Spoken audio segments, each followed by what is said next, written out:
No, but Daisy does. Daisy's born to. Daisy was born ready. Born to do what she was born to do. Born to sneeze like a beautiful champion. Check all of our things. I feel like Twitter's a bit close to our faces today. Just a little. I feel a little. Should I back up like that? No, don't do that. Push it back a little bit. On. Yeah. I know. And our Greek chorus just off stage. Yeah. Oh, Dave's serious business over there. Hello, everyone. Hi, everybody. Just for the record, I'm Leonard Maltin. This is my daughter, Jessie Maltin. That's me. And in the background, just off camera, is the smallest member of the family, Daisy. Daisy, who I think it's nap time for Miss Daisy, but we'll see how that goes. See, we're working. Have you read about RRR? Everybody keeps talking about this. What? RRR. This movie? No. Oh, it's a thing that everybody. Something else that I don't know about. Another thing you don't know about. It seems to be a popular topic of conversation at the moment, and I keep seeing people saying it's one of the best movies I've seen in years, and all that sort of stuff. So let's see. Yeah, I'm a little wary. Yeah, as you can understand. I understand. You want peace and quiet from the babies. Unfortunately, I have a baby, and sometimes she makes noise. So, it is what it is. Now, yesterday, I had two friends. Here, RRR. A tale of two legendary revolutionaries and their journey far away from home. After their journey, they return home to start fighting back against British colonialists in the 1920s. SS Rajamouli. It opened March 24th. People seem to love it. Well, okay. 'Tis a thing people are loving. Nick, it's RRR. The letter R 3 times. RRR. So that RRR. Nick said that he saw you had a nice lunch with Jerry and friends. Yes, they had a lovely get-together. There's a group that my dad hangs out with on Saturdays. It's a pandemic. It starts from the pandemic, but has stuck. Zoom friends. And we're still gathering every week. Yeah, virtually. And virtually. And then now, more recently, they're starting to gather in human person form, which has been fun for you guys, which is nice. And yes, you went out to a cool place downtown, all of you. I love the idea that my parents go out. I'm home with a baby, but my parents are out late at night with their friends in downtown LA. Hardly late. Cavorting. Yeah. Cavorting with God knows who. Out there in the gallivanting about in downtown Los Angeles. Ken says, I saw the Elvis movie with the D-Box vibrating seats, and it was amazing. Have you seen any films utilizing the D-Box technology? No. You have not. I did. I went to a movie with Noah. What did we go see? There's one of those types of theaters in Koreatown. And my friend Noah and I went. I don't remember what we saw. I think it was one of the Marvel movies, maybe. I just don't really need that many extra bits and bobs. Early in the 80s, the early days of multiplexing. Yeah. When there were not very many purpose-built, not my favorite adjective. There were not many purpose-built multiplexes, and they were cutting up existing theaters. Mm-hmm. The problem was if you had like one of those volcano movies, an auditorium one, and you're sitting in auditorium 2 watching a quiet, tender love story. Is that you can hear it. Yeah. Yes. Or feel it. Yes, you can feel the rumbles. Mm-hmm. It is funny to think about because we don't see movies in theaters with regularity like we used to. You kind of almost forget those moments where you're watching something quiet and next to you everything is shaking. It's like, yay. Oh, yeah, exactly. Yeah. Josh Clement goes to the Lemley and Encino because he likes to watch movies with the little old ladies. I'm with you, Joshy. That's such a great little theater because almost no one knows it's there. That's where your mother and I saw our last film before the lockdown. Yeah, before lockdown. You saw it that weekend. The Lemley Town and Country. Never a bad time. Yeah. Jonathan says he saw the Angry Birds movie with the D-box seat, and I felt like when we were on the slingshot. Yeah, I'll bet it's definitely one of those. Definitely one of those that I'm sure for some things it's fun. It's sort of like 3D, right? When 3D is done well, it's fun. When 3D is done well and it actually applies to the film, which is also a nice touch, if it actually has something to do with the movie and you haven't just thrown it in there. It's a blast when stuff comes flying at you. It's fun. Sure. It's silly. Which is why we keep plugging John M. Chu's Step Up 3, 3D. Because we saw he plays with it and it's a lot of fun. Oh, he has such fun with it. Bubbles, blowing soap bubbles. Yeah, he blows bubbles at the screen. Splashing at the screen. Yeah. He is one of the few filmmakers to openly admit, hey, this is just a goof. Let's have fun. Yeah. I was reading, BuzzFeed did an article about movies people have walked out of. And some of them were the ones you would guess, and some of them were not. Many of the reasons people walked out is just, I was bored, which is fair enough. Fair. But a couple of them were like, this was too much for me. This was too gory. This was too this. This was too that. Well, sometimes with those 3D, when they throw it in and there's no purpose, it's like you just get nauseous. Do you remember when we got to see, and it was just you and I in the room, IMAX when they released Apollo 13? Mm-hmm. Do you remember how sick we both got? Yes, this is true IMAX, not the faux IMAX, which is the large screen. This is like a. You were doing some event. I was hosting a screening. Yeah, but we saw it early. I guess they wanted you to see it. I'm trying to remember the whole thing, but yeah, you saw it. We got to see it, and it was just the two of us. And holy crap, I was so nauseous. I was so nauseous. And my dad and I both are easy to vomit. Fun fact. And yeah, that was not, it's cool, but I also just didn't need it. Yeah. Disney has released a new trailer for the next film called Strange World. Yeah, a bunch of trailers. Now that very clever campaign. Yeah. I usually don't watch trailers, but somebody recommended I watch this one. Yeah. It's a trailer that has attitude. And I hope if the film is half as clever as this trailer and marketing campaign is, I'm there. I'm for it. Yeah. Laura says, movies people have walked out of. I would like to read the list. Honestly, it's not necessarily what you would think. It's on BuzzFeed. You can just look it up. But it was stuff like someone walked out of one of the Captain America movies because they were bored. They walked out of What Women Want because they thought it became stupid and they were bored. But then there was something like somebody walked out of 12 Years a Slave because it was just too much. Yeah. It was too much for them. So there's that kind of stuff too. Mm-hmm. It is, again, we've talked about, my dad in general doesn't walk out of movies at all. And I do it very rarely. And I think one of the last ones I walked out of was The First Grader in Telluride. You remember that film? Uh-huh. They touted it, and it was this whole thing that it was really good and it was fun and uplifting. And I don't know who said fun and uplifting, but they were lying. It was horrifying.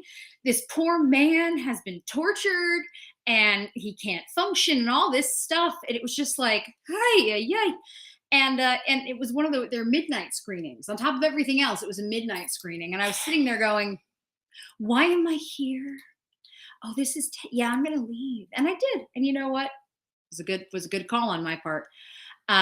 So we've had an interesting week. Have we? Well, I don't even remember the week.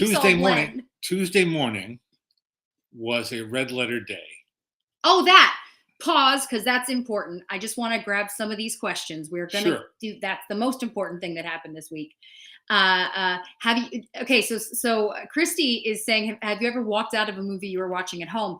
Christy, we have a rule in the house. When the movie guide still existed, the rule was you have to get through 20 minutes. When you watch stuff at home, you have to get through 20 minutes. And then at the 20-minute mark, if it's really that horrific, you can turn it off. Now, I'm the only one that generally had to use that because I was the one being assigned the stupidly terrible films. So things like I like Rob Schneider and I like Adam Sandler, but a number of the movies they've made are just awful. So like The Hot Chick. I called my dad after about 10 minutes and I said, please let me turn this off. He said, you have to get to 20 minutes. I called him again at 15-minute mark. I said, really? He said, yep, you have to get to 20 minutes. And I did. And I've never forgiven him for it. But yeah, so that's his thing is every now and then you will turn something off. Yeah. But it's still pretty rare because he tries to watch the whole thing. Yeah, I really do. And I'm married to a woman who will not turn anything off. No. I know.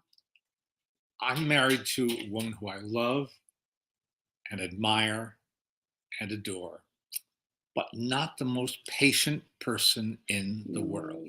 No. And she can lose patience with a movie pretty with anything really. Soon. Yeah, well, but in life. Well, we're not discussing life. No. We're not discussing life. No, I'm sorry. No, a running joke in our family. My mom has no patience, but she can stand in line to get coffee. It's the one thing she has patience for. And my dad and I always laugh about that because in general, if Alice Maltin sees a line, she runs around it, doesn't care, walks through. It is just what makes her the tiny queen that we adore. But she can wait in line for coffee. It's the one thing that she magically has patience for.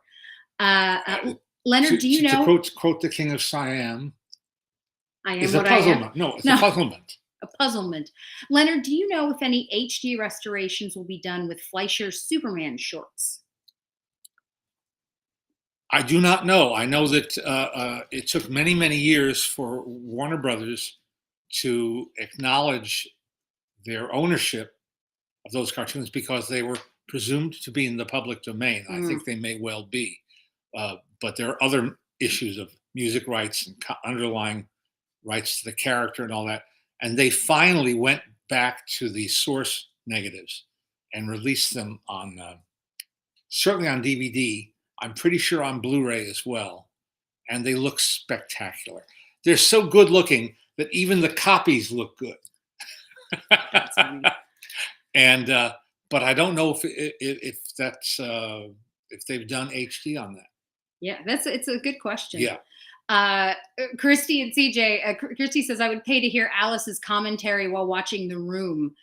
I'm going to read you a text that I saved from my friend who was sitting behind my parents at the screening of Jurassic World Dominion. She says, hands down, the best part of Jurassic World Dominion is Alice sighing loudly during the quiet parts. To which I wrote back, you are welcome. And then she said, Leonard shushed us. It was perfect. And I said, poor Leonard never stood a chance. And she said, Alice 1, Allosaurus 0. Yes, Mother does not have patience for certain things, and it always makes us laugh. Yeah, Justin Chang included RRR on his list of the best films so far this year. Yeah, okay. Lots of people. Okay. I read that Alan Rode interviewed Leonard Maltin. Will this be available, or is it available now? I know it is available now. On YouTube. Yes, it's on YouTube and also on the Film Noir Foundation site. Yeah, Film Noir reposted it a bunch of places. So I know that it is available. And if you go to I reposted it on your Facebook page and your Twitter page. Okay. So it is there. 1 second. Did you ever get around to watching the new Cronenberg film? I don't know if I'm going to get around to watching the new Cronenberg film. Quite honestly, you know, I'm at a moment in my life. I've reached a stage or a plateau, perhaps you could say, where I don't want to watch anything I don't want to watch. Yeah. Unless forced to, unless I have to. Yeah. You've earned it, I feel. You've done this a long time. I feel you've earned the right to turn stuff off. I gave it the office. So you know? I've never been a huge Cronenberg. I admire David Cronenberg and I respect David Cronenberg entirely.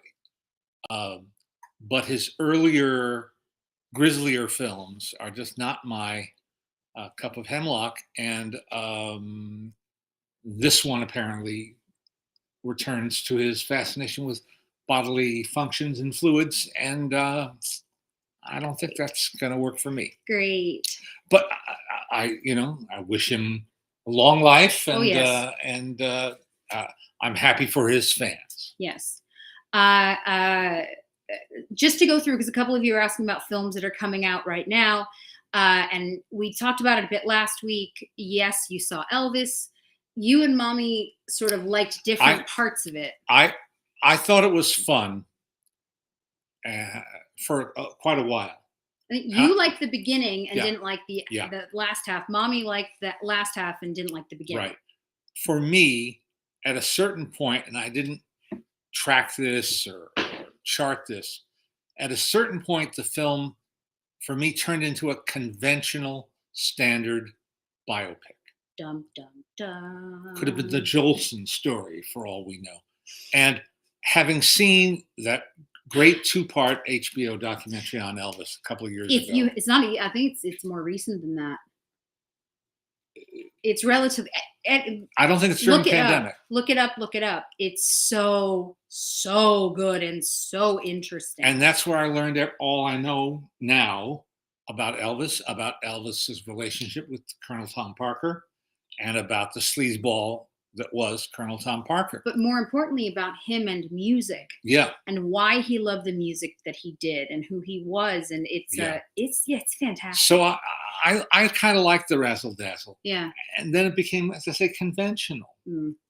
And but you agree with everyone that Austin Butler is fantastic. Terrific. Yeah. To the point where during that conventional part of the film, I almost forgot I was watching somebody pretending to be Elvis. Amazing.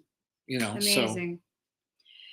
So now, to get to, a bunch of people are congratulating you. To get to the part that is my favorite of this week. So you should tell it the way that we found out, because it's funny. Well, okay. Well, my best friend is Pete Hammond, who writes for Deadline Hollywood. I still call it Deadline Hollywood. I can't get who cares? Anyway. Pete is one of the smartest guys I know about the world of film and the world of show business. And he is on the front lines there at Deadline.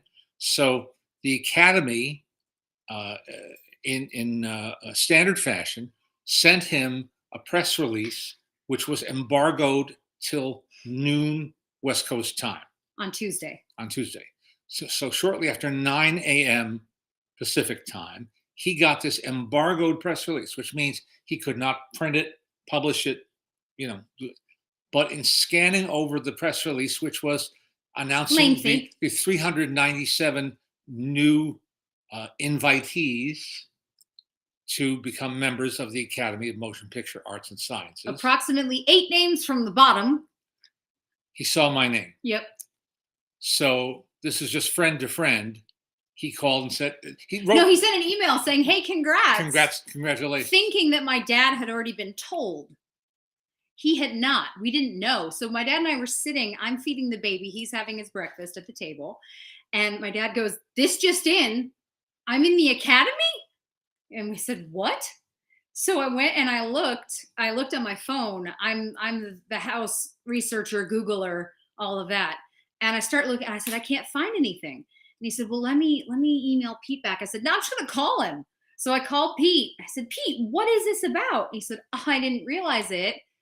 I thought they would have told you guys before they made the announcement. But they did not. And so the way that you found out that you are finally in the Academy is from Pete, which very funny. So I got the jump on 396. That's right. Other people who were being invited to join. And then when they were allowed to, Pete forwarded us the press release, and we saw, and it's. And then I'm on the press list too. Yes, and you got it. Yeah. So the thing is, because the category my dad is in is called at large. At large, it's when you don't fit into any of the categories. So, for instance, there's no category for journalists. Yeah. There's no category for film historian. Yeah. Something along those lines. Archivist, even. Yeah. So what's really funny is when you're looking through this very long list, you get to the bottom, and the very last list is the at large. And so within that is his name. And it was very funny to sort of just scroll. And then a few hours later, you actually got the email that said you're invited. And you have to click on a link. This is how much things have changed, right? You've been invited. Click on this link to finish filling it out. It was like, oh, yeah, I'm sure that's exactly how they did it with Bob Hope and everybody. Just click on this link. And then we filled it out. And my favorite part, of course, is them asking about what are you interested in. It asked different things. What do you like? And I was like, I mean, I guess I'll just put film. But yeah, so that was very happy, exciting news. Yep. A few people asked how that all works, and the honest answer is, you have to be sponsored. So you speak to people who are already members, and then you need 2. Are you allowed to say who? Probably discretion would be the better. Two folks. 2 well-established people. 2 well-established friends. Who know me well. Friends and colleagues. And who are well placed in the industry and who are willing to sort of go to bat for me. And this is all the result of my wife Alice's determination. I will say, and I hope you all have a sense of humor as we do, that he got Will Smith's place. That's the joke. Literally everyone I speak to goes, "Hey, I bet he got Will Smith's place." We're like, "Oh, that's a solid joke. I'll take it." Yes, my mom's the one who stayed on it because it takes some doing. And I was refused once. So last year I was not accepted. Yep. And this I had to resubmit. Yep. As an application form and all sorts of stuff. Yeah. And so it's not a walk in the park, and it's not a shoo-in. Not by any means. The only shoo-ins are, because they go through the protocol of doing it, all of this year's nominees. Yeah. Troy Kotzer and all those which is folks. Very exciting. I have to say that's the thing I loved seeing some of the names. Yeah. I saved the article that Scott Feinberg wrote because thank you, Scott. I think this is the only time that your name is going to be in the same headline. I could be wrong. 1 second, it's loading. Hold please, it's loading. Under the heading of "It Always Pays to Have Friends," yeah. Our friend Scott Feinberg, who is a longtime staff member at Hollywood Reporter and their award specialist. And a lovely person, extremely hardworking. He's in Karlovy Vary. Facebook reminded me it was 5 years ago we were in Karlovy Vary, which is bonkers. But yeah, so the headline that Scott wrote is Film Academy invites 397 people to become members, including Billie Eilish, Jamie Dornan, Dana Walden, and Leonard Maltin. And I said, I don't know how many times you're going to be in a headline with Billie Eilish. And not only the headline, but the headshots. Yes. Headshots of the 4 of us. Yes. So that's how a lot of people learned the news, was because Scott sort of singled me out. Yes, which was lovely of him. And a nice he's a lovely, lovely, lovely guy. The Elvis doc, Lynn, I know you asked before, the Elvis doc is called The Searcher. And it shows that it's on Hulu. You can watch it on Hulu. But it's HBO. Do you mean who made it? Who made it? Yeah, it's on HBO, so you can find it there. It's really good. It's really interesting. There are some people, some figures in our history who sort of loom so large. I mean, I don't think Elvis ever imagined that there would be 87 Elvises in Vegas. I don't think that he thought his legacy would be marrying drunk couples at a drive-through chapel. It's pretty wild. But to learn about him and to understand how much music meant to him, how deeply he felt the music, it's a lot. Oh, CJ says, my parents saw Elvis 3 times. That's so cool. I grew up listening to and watching all his movies, and I'm afraid to watch this because I already have in my head who I think he was. And that is something that happens all the time. I don't think this would mess. Directed by Tom. I don't know that name. I don't either. Tom Zimmy. Yeah. Nope. It's always difficult, I think, when we watch a documentary about someone that we like. Easier when you don't like them. But if someone is important to you, It's another running joke in our household is if sometimes my parents would start to tell me what someone was really like, not like a personal sort of thing, but like I said, what was Bing Crosby like? Not the nicest of human beings. And I was like, which don't. Is not true. No. He had some. Yeah. There were some things. No, he's hardly the end of the world. But I said to my parents, I don't want to know. Don't ruin it for me. I don't want to know that someone wasn't great. I don't think this would shake anybody's faith in Elvis as a person, as a person of sincere feelings toward the woman he married, toward his daughter, toward his colleagues. I would not steer you away. I would not steer you away from this film. Yeah. I think, from the sound of it, what a lot of folks are saying is that I think it's accurate, not mean, not cruel, not out to get him in any way, which is why I think that both Priscilla and Lisa Marie have spoken about it so highly. Mm-hmm. It's always promised. It's good, again, good and bad when family likes something. Yeah. But yeah, another good Elvis movie is the one where he met Nixon. You know this movie? No. Well, there you go. What's the one where? Yes, of course, with Michael Shannon. Oh, I thought you were talking about. Do you mean actual Elvis? No, it's a fictitious film starring Michael Shannon. Oh, I never saw that. I know which one you're talking about, but I never saw that. I think it's called Elvis and Nixon. Is it? Yeah. I never saw that. I do look. Kevin Spacey, Frank says. Kevin Spacey. Okay. I don't know that one. I remember it existing, but I never saw it. Yeah. Baz Luhrmann says there's a 4-hour version of Elvis. I have no doubt. Nobody needs 4 hours. I have no doubt. Nobody needs it. What you need to know going in, if you want to know it, is it is told from Colonel Parker's point of view. It is narrated by Colonel Tom Parker in the guise of Tom Hanks in the guise of Colonel Parker narrates the movie. So it's his rendition of the Elvis saga, start to finish. Gay vase. Yeah. What do you have in your lap there? Last night I tried to act on a dual recommendation. Two people who I really respect said, you got to see Chippendale Rescue Rangers. Yeah. I said, what?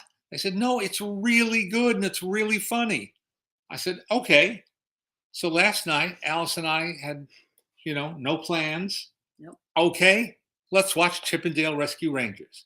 That requires Disney Plus to work. Yeah. I couldn't get Disney Plus. I couldn't get Disney Plus to work the other night, so I ended up streaming the app from my phone to the TV because this is technology. Anyway, focus. This is nice stuff. All you can share. You can. I know. And the other things that I've seen lately, the last several days actually, aren't opening or dropping for a couple of weeks. Yeah. At least 1 week.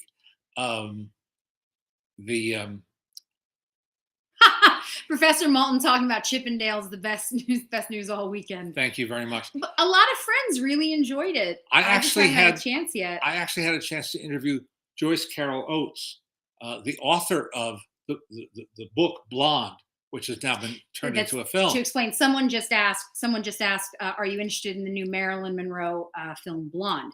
Yes, I'm curious. Yeah. Of course, like anybody would be. Liv worked on it. Yeah. And has stories. Oh. Yeah. Okay. Yeah. Anyway, but I figured, when else am I going to get to talk to a Pulitzer Prize winning author? And we had an interesting conversation. Yeah.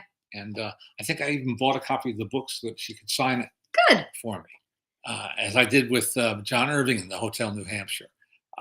Just moments that things you grab at. Eric says Leonard just sounded like Karloff with those growls. Yeah, it's Will Jordan, the late great Will Jordan, stand-up comic and mimic, used to do a whole routine about Boris Karloff being called in for a reading.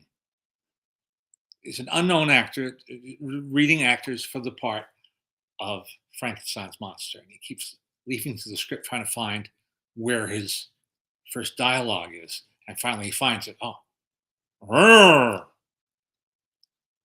Pages over. It's a funny routine. You should have been there. Anyway.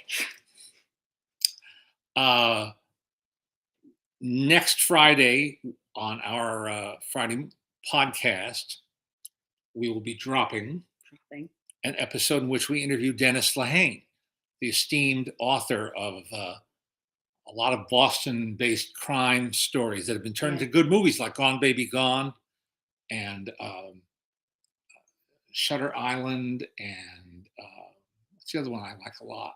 Oh, Mystic River. Yeah. And I didn't know that he had also worked on The Wire. Yeah, he worked on Mr. Mercedes. We talked about that a little bit. And he is the showrunner is the term they now use, right? More than producer or creator. Yeah. Creator you don't see very much anymore. Now it's developed by. Yeah. Well, but you heard what did you ask him? You asked him what a certain title meant, and he explained it's when you're adapting something. Yeah, developed by. Yeah. Developed by. It just means you come up with the story. He's got a new 6-part miniseries that is going to debut next Friday, July 8th, on Apple Plus. Apple TV Plus, yes. Called Blackbird. It's very good. It's very good. It stars Taron Egerton and Paul Walter Hauser and the late Ray Liotta. And he's fantastic. Not like that's a surprise, but he's great in it. Yeah. It's a great part for him to have as one of the last ones people will see of his. Very creepy, very gripping. Yeah. So that's coming up. And he was fun to talk to.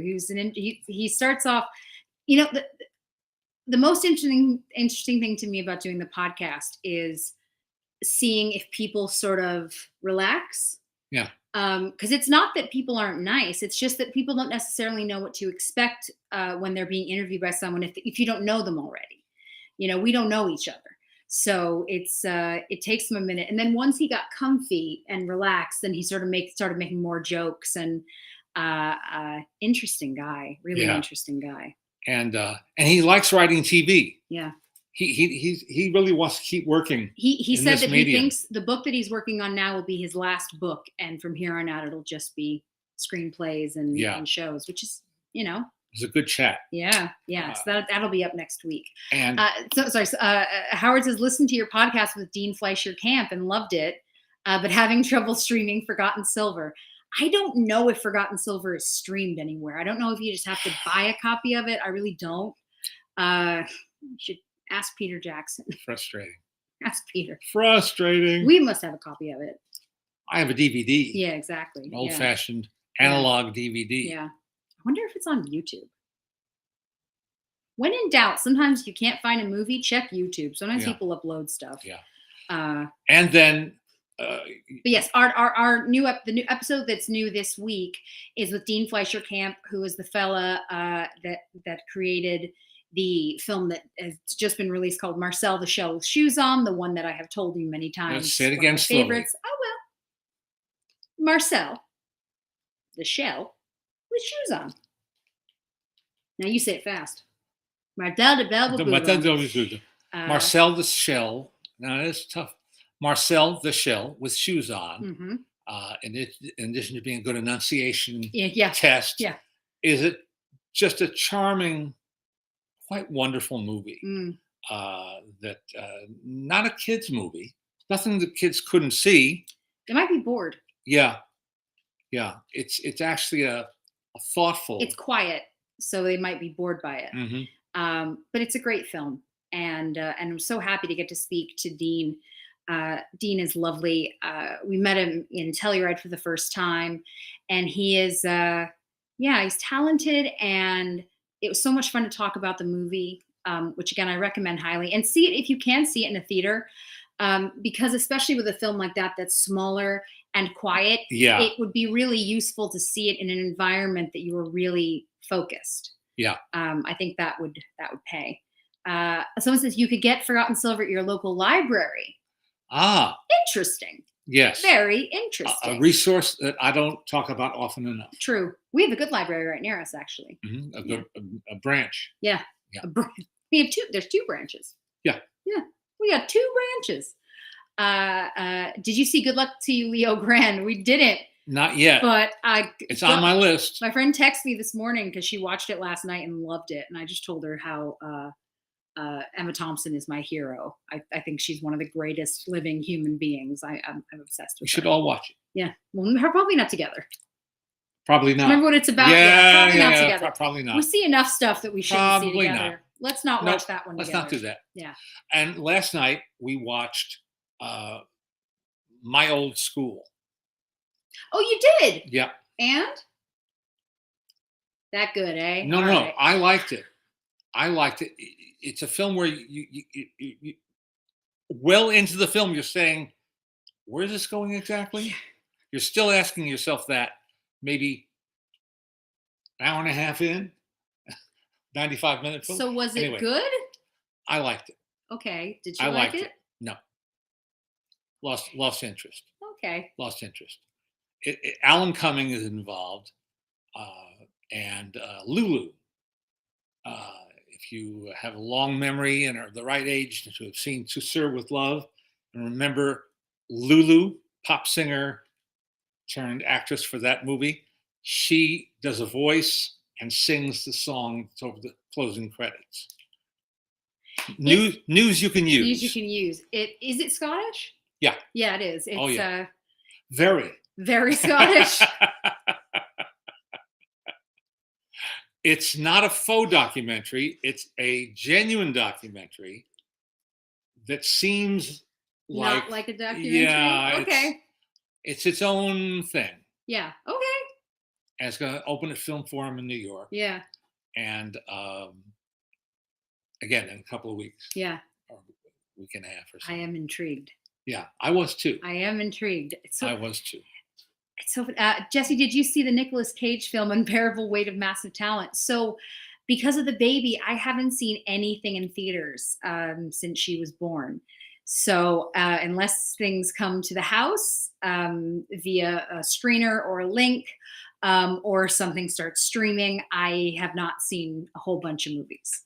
And even then, trying to watch a movie with a very small human that does not want you to watch a movie is difficult. We were trying to watch Doctor Strange the other night. Mm-hmm. My dad and my husband got to see the new Thor That's movie. The other thing that we can't talk about yet. Yeah, my dad and my husband went to see the new Thor film. And so my husband said, we haven't had time. He hadn't had time to see the new Doctor Strange. And because a lot of these movies are intertwined in some way, he thought, well, maybe I should see it just in case there's anything, and we watched some of it, but Daisy was not into it, and she was more wanting attention and wanting to play. So it's hard to watch movies.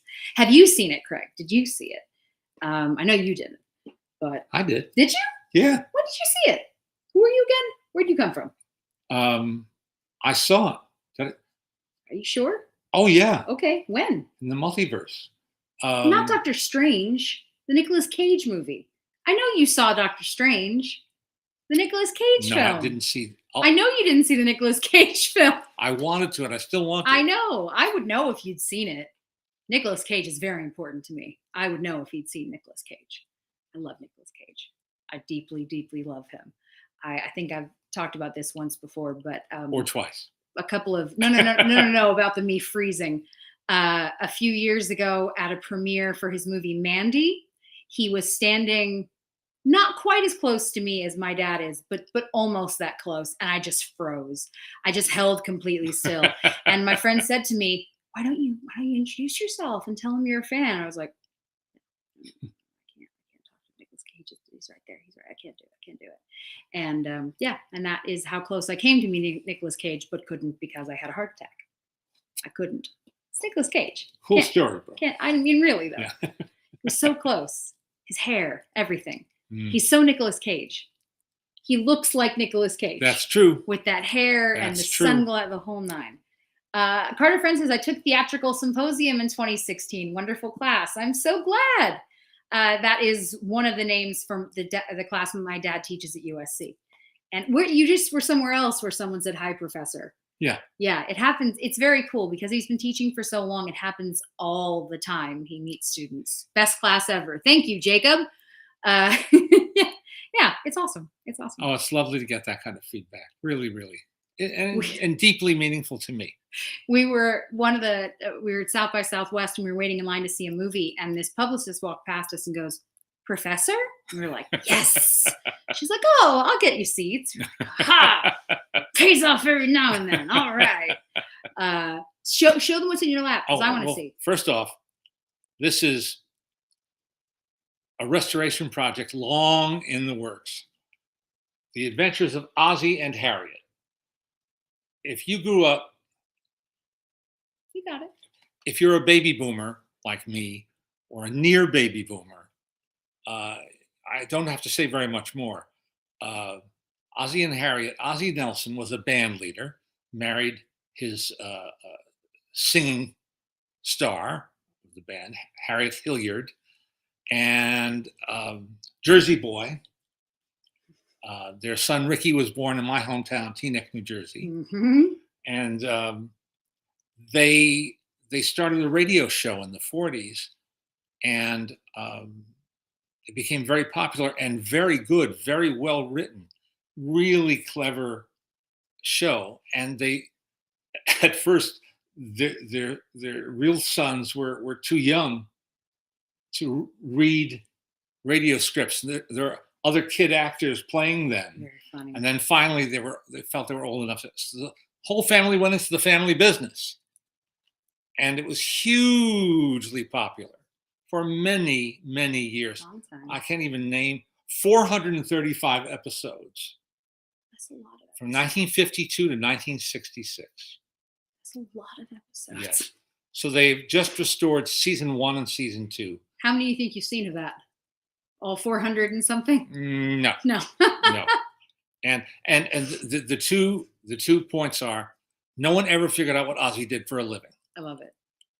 And the second thing is that unlike today's television, where there's an A story and a B story, maybe a C story sneaking in behind, there's barely an A story. Barely an A There's story. always it's a misunderstanding. A misunderstanding. Miss Apple Dumpling. Yep.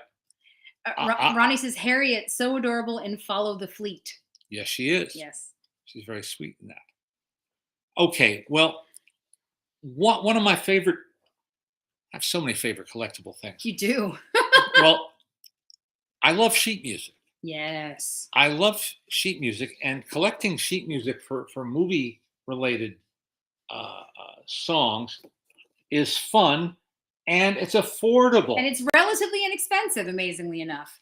I mean, I don't pay very much for these things. No. Well, it's also fun because when we go into stores sometimes. When you go one of those find something, antique malls. Yeah. And there's nothing to look at. You may not know what the song is, you might not know anything, but it can be really cool art on the front. Yeah. There are 2 different covers for songs from the same movie, In Caliente, Warner Brothers 1935. And one of the songs became a standard, The Lady in Red. And it's a great Busby Berkeley number. And Muchacha has one of my all-time favorite couplets written by Al Dubin. Muchacha, and in the lingo of the gringo, you're so hotcha. I like this one. She's the gay young bird all the magazines feature. 'Pon my word, she's the zippiest creature. There you are. The lady in red. The fellas are crazy for the lady in red. You can't not sing. This. You can't not sing. We can't not sing. Oh, that's beautiful. It's a very pretty cover for not a very good movie and not a very good song. Steven says, does either one of you play an instrument or sing? So I went to school for music. I went to school for jazz voice and musical theater. So yeah, singing is a very significant part of my life for many, many, many, many years. And there's someone trying to spam us. 1 second. Go away.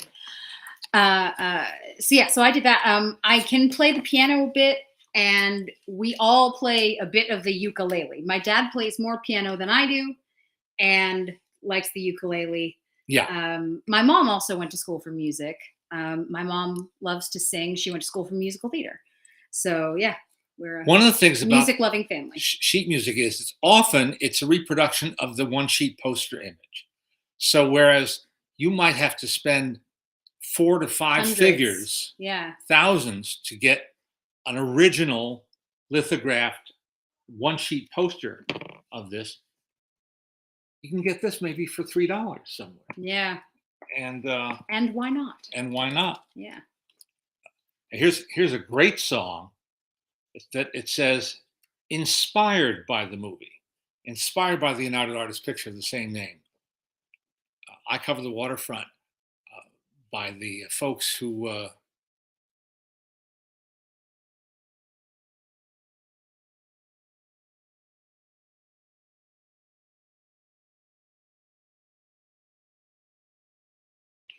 do you need to look something up?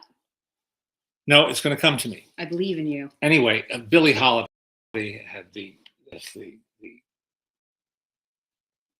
classic recording. Mm-hmm. I don't like to use the word classic. I like to throw it around. No. Body and Soul. There you Body go. and Soul. Body and Soul. Yep.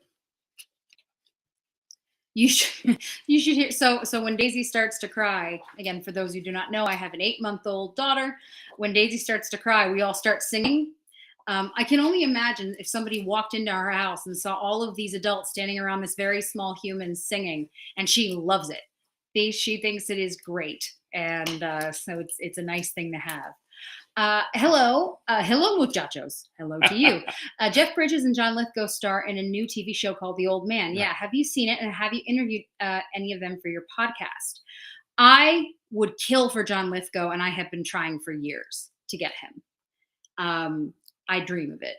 Jeff Bridges is a bit of a space cadet, and would be a little bit difficult to talk to because he's a bit of a space cadet, but he's incredibly talented.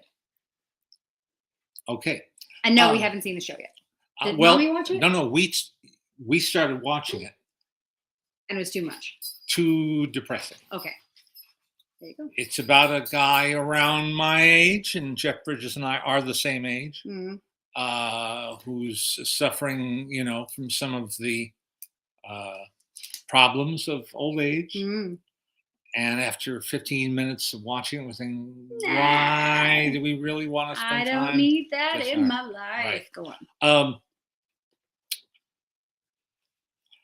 In the 20s and 30s, sheet music sales often exceeded record sales. That's how important sheet music was.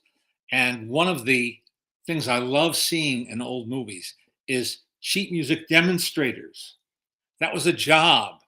You could get a job at the local 5 and dime store. Remember those? No.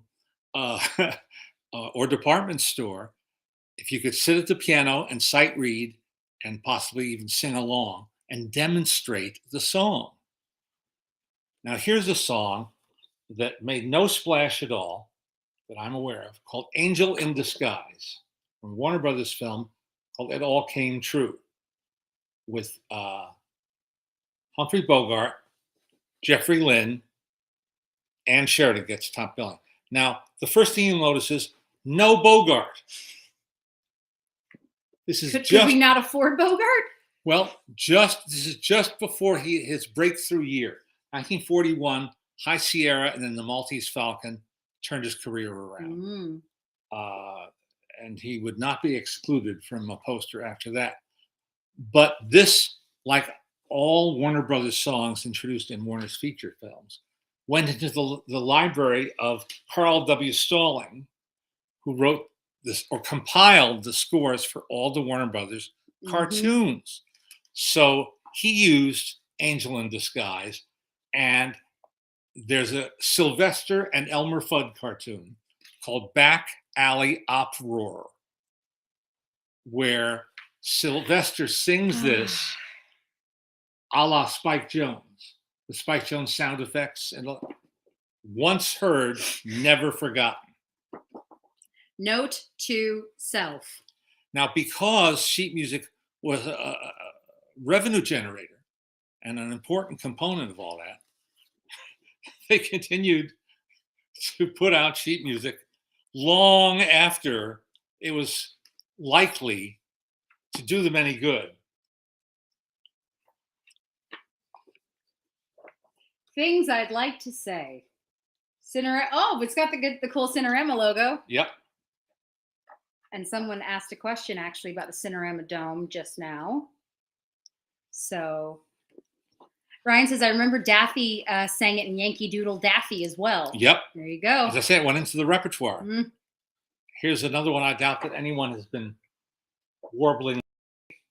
You don't know. You don't know.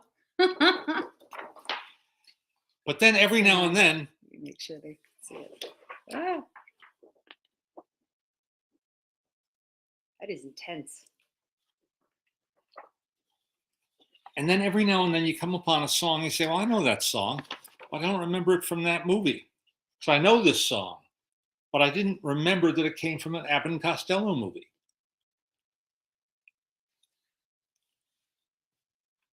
Written by Vic Mizzy. And you know why Vic Mizzy has gained immortality? Why has Vic Mizzy gained immortality? Da da da da.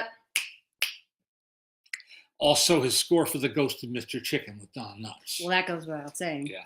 And yet you had to say it. Hullabaloo. Here's a little known feature film from MGM. You know, Kay St. Germain. Who lived in Toluca Lake and whom we met. And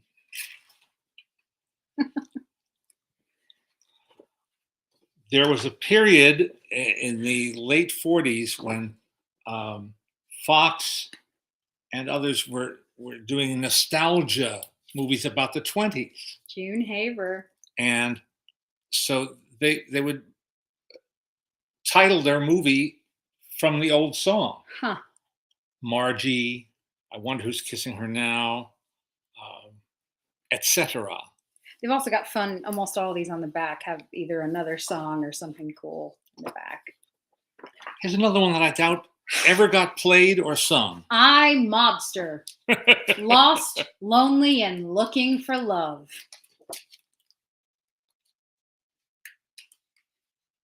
Oh, and on the back it tells you about 5 fabulous folios. You know, 5 fabulous folios. And then sometimes it just looks great. Ha! Isn't that a great cover? Love will find a way. Isn't that a great cover?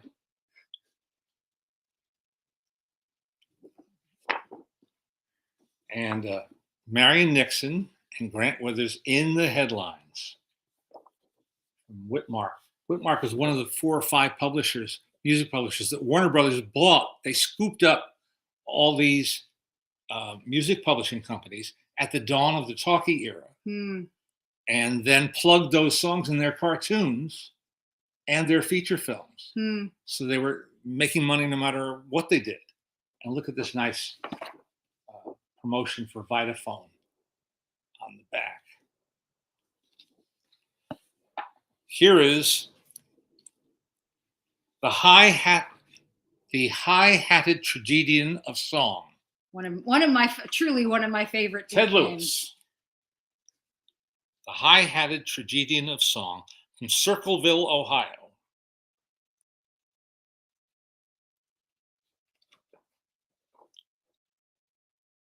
Is everybody happy? Yes. The high-hatted king of jazz with Alice Day. Now, and to show that even into the 60s, the music business, unpredictable. An instrumental hit. Instrumental hit. I mean, charting. By Henry Mancini, called The Baby Elephant Walk. Took off. That's da da da da da da da da. Yeah. Exactly. And helped sell this movie, which I thought was the coolest movie I'd ever seen. I went back to watch it a second time. It's really neat. Just gonna hold it a little closer. You can guys see some of these details. Very, very cool.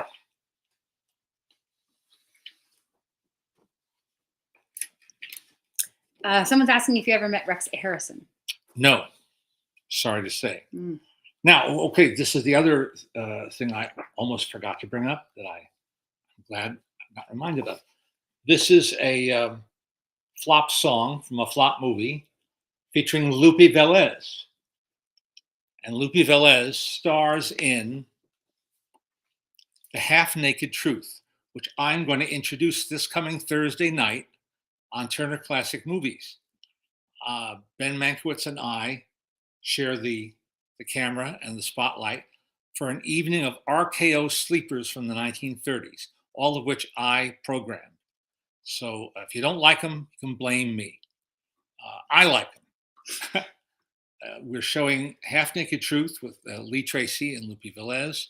A Woman Rebels with Katharine Hepburn, a film I still think is awaiting true rediscovery. It's a feminist movie, but with a light touch, directed by Mark Sandridge. And Herbert Marshall's in it, and Donald Crisp, and Elizabeth Allen. And what's the third movie? The third movie is The Great Man Votes with John Barrymore, directed by young Garson Kanin, 1939. And last but not least, 13 Women, starring the wonderful Edna Mae Oliver and a cast of familiar character actors. 64 minutes. It's a precursor to 12 Angry Men. Harrison Engel says The Half-Naked Truth is a terrific film. We agree, sir. And you can watch it again. Yes. Let me just get through some questions. Sure. Hi, Leonard and Jesse. Hello. Hello. My question for today is, what are some of your favorite movies that you have managed to collect on physical media? I'm an avid collector of DVDs, and I'm sure with your expertise that the two of you would have some good recommendations. Well, I go for the offbeat mostly. If you go to my dad's website, he posts DVD roundups, Blu-ray roundups of stuff that he likes, that he's seen recently and recommends. Obviously, you can't go wrong with Criterion or Kino Lorber or any of the, there's a reason that they are what they are. They work so hard, and they really care about what they're creating for. Yep. Same can be said, obviously, Undercrank, our friends there, who work so hard. Lobster Films. You can't really go wrong. I just spent time yesterday with a Criterion release of Leo McCarey's Love Affair, which has never looked or sounded good, ever, because the rights were, and the negative to the film, were bought by Fox and then promptly lost. Mm-hmm. And if not for the fact that McCarey donated his personal print to MoMA years ago, 35 millimeter print, and the fact that our friend Serge Bromberg at Lobster was determined to make this film look and sound as good as it could. Come here, Logie. It's okay. Come here. We would still be suffering Hi. watching it in inferior copies. And it's Hi, and puppy. It is a joy to behold. This film is so good. And more people would be saying that if they had a chance to see it and hear it the way it was meant to be. Craig says, after hearing your podcast with the wonderful Richard Sherman, I went on a deep dive into the Sherman Brothers oeuvre. Happiest Millionaire, one and only genuine original family band, Magic of Lassie. Thank you, Logan. Thank you, Logan. Honestly, Richard is just one of the most incredible people that we know, and we're so lucky to have him in our lives. Honestly, like I can't say it more plainly than that. He's incredible. Very, very, very lucky. Stephen says, I love hound dogs. Yes, this is Logan. He and Mabel sometimes make cameos. He's a mutt, but he's mostly, they're both rescue dogs. So we did their little DNA test things, and he's mostly Chihuahua and Poodle. And what is this monster? What is Mabel? Mabel is mostly Poodle with some Cocker Spaniel and God knows what else. Come here, maybe. It's okay. Come on. They're so funny, these two. We live in a madhouse, and we like it that way. Do you know if the Cinerama Dome still has its Cinerama projection equipment, or was it sold in bankruptcy? I think they're keeping it intact. Yeah, but I don't know if they store the equipment there or not. Hi. What movie did you say was wonderful? Which one? which time? Hi, Logan. I thank you, Logie. Thank you very much. In your opinion, what makes a good biography, a non-doc movie? Pretty simple, an interesting story. Told in an interesting way. Yeah. There's, if somebody's life is worth dramatizing, then it's worth dramatizing in a compelling way that does service to the person. Yeah. They screwed over Cole Porter twice. Yeah. Yeah, they did. And the first time around, because they got lost in a sea of cliches and couldn't admit that he was bisexual, and the second time from getting lost in a sea of cliches. I don't know. Two ways of approaching subject wrong. I don't know. See, there's no formula. There's no playbook. Honestly, there's no playbook for good biographical film. I feel like truly, is the story interesting? How are you telling it? And what do you want? I feel this with any movie, though. What do you want people to come away with?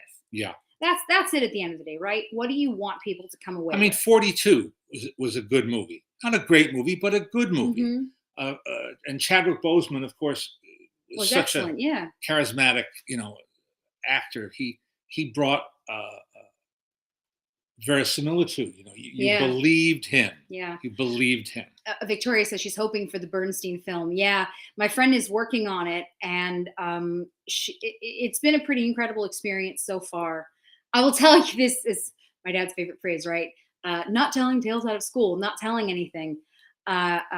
She says that it is kind of funny, but whereas with Bradley Cooper's first film that he made, which was A Star Is Born, where he shot an obscene amount of footage, more than you could ever need, didn't want to write stuff down, wanted it to feel very organic. Well, with this one, he's sticking exactly to script, and he's making the days short, and everybody's just having a great time. And so Liv sent me their schedule the other day for the week, and she goes, "What are we on, summer vacation?" It's very funny. But yeah, she said it's been great so far. So my fingers are crossed too. We finished watching season 1 of Julia last night, and loved it, as we did the whole series. This is the HBO Max series about Julia Child.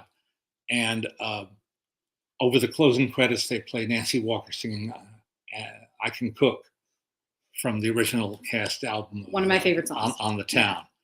And I can cook too. And what a treat! What a treat that was. Yeah, well, And then your mother came upon the original Julia Child show, The French Chef, which is now rerunning on Magnolia Network, and we watched a wonderful episode about frying potatoes, making potato chips, potato French fries, and potato souffle, and a potato basket. That was fascinating. Watching her go through the many steps, many careful steps to create a potato basket. And now we know. Most of the good biopics were written by Scott and Larry. True. They do amazing. They Absolutely do amazing true. Work. Yeah. Scott Alexander and Larry Karaszewski, they are amazing. They've done it over and over again. Yeah. Well, but that in a nutshell, it again, passion. They choose stories that excite them, people that excite them, and then they want to bring that to life. Larry Flint, Rudy Ray Moore, Ed Wood, Margaret Keane, who just passed away. Yeah. I know. Well, and then the one that was just with Andy Eddie Kaufman. Murphy. Eddie Murphy. I said Rudy Ray Moore. Oh, Dolomite. sorry, Dolomite is my name. Yeah. Right. Yes. Yeah. No, it's absolutely wild. Man, oh man. Oh, here's hoping you guys sleep through the illegal fireworks, including the dogs. So, they actually were here last year, Victoria. We've had these guys for just over a year, for a little over a year now. And thankfully, they didn't seem to respond to the fireworks too much. But yeah, we all have to be careful. If you are a dog person and you have dogs, you know that any holiday with fireworks involved is a bit of a headache. Now, the last thing before we let you guys go is a bunch of people are asking, what are your favorite patriotic films?